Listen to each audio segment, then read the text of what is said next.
Hello, Caspar here on the 22nd of October 2023. I've opened a claret. I opened it some time ago actually. God, I opened this at, what time now is 20 past 6. I opened it at about 3 o'clock, decanted it perhaps an hour ago. What is it? It's 2004 Château Léoville Barton. I bought a case of this.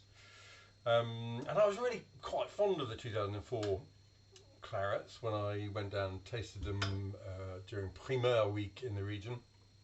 Of course, some of them are a little bit green and bell peppery, a little bit underripe, but the best of them I thought were just my kind of claret, really appetizing, just fresh, clean, yeah, just very nice wines. So this is still remarkably red and remarkably deep in colour still. It's pretty, yeah, it's so close to being opaque as makes no difference really. Narrow band at the rim. You know, even the band at the rim is still pretty red. It's fairly extraordinary because it's not a young thing. Let's give it a smell. In fact, I can smell it from here. I mean, I think the word scented probably sums up this wine rather nicely. 13% by the way on the label.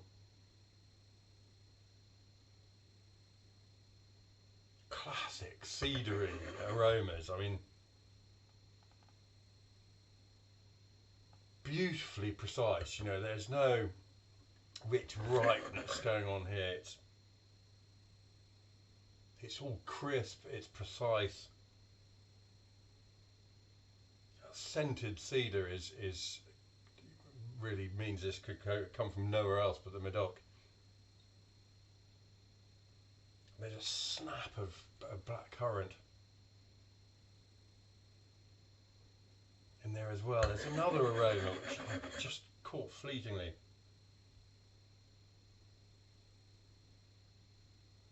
It's almost like a hint of sweet corn or something, but bit of spice, but it's a lovely, snappy, crunchy, dark black and blue fruit. Allied to the cedar, it's just enchanting.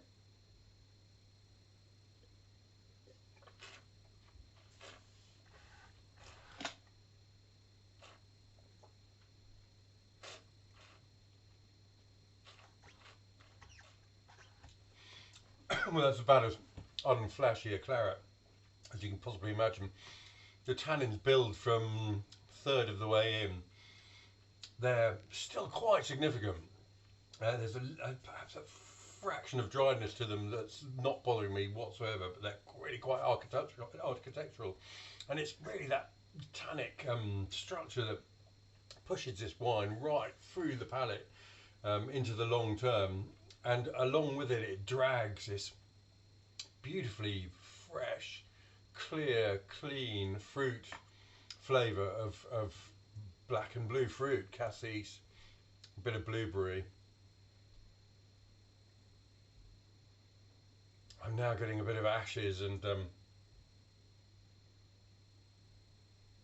perhaps sandalwood as well.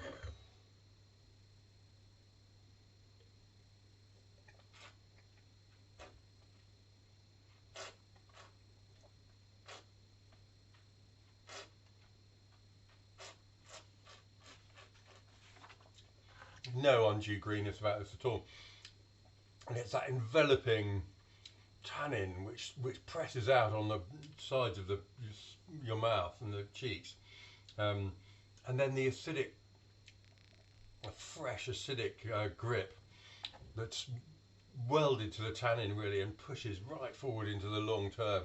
It's a really long wine. It hangs about a very long time, but it's cool. It's very, terrible word, classic, super classic, super cool claret. Sort of thing you don't really get anymore from Bordeaux. Really, it's you know, unashamedly structured, you know, tannic and but allied to that precision I was talking about.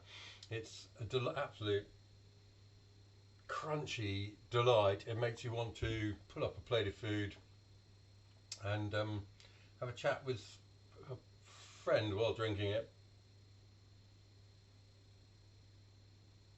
Yeah, and there's the oak. You can still pick up some oak on it, palate and nose, but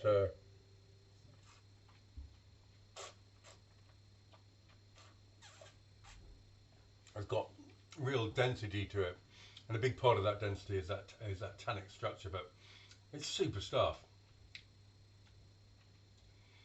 Absolutely fascinating. I perhaps should have started drinking my case a few years ago, but you know, on this evidence, colour, and what I'm smelling and tasting, there's really no hurry to drink this.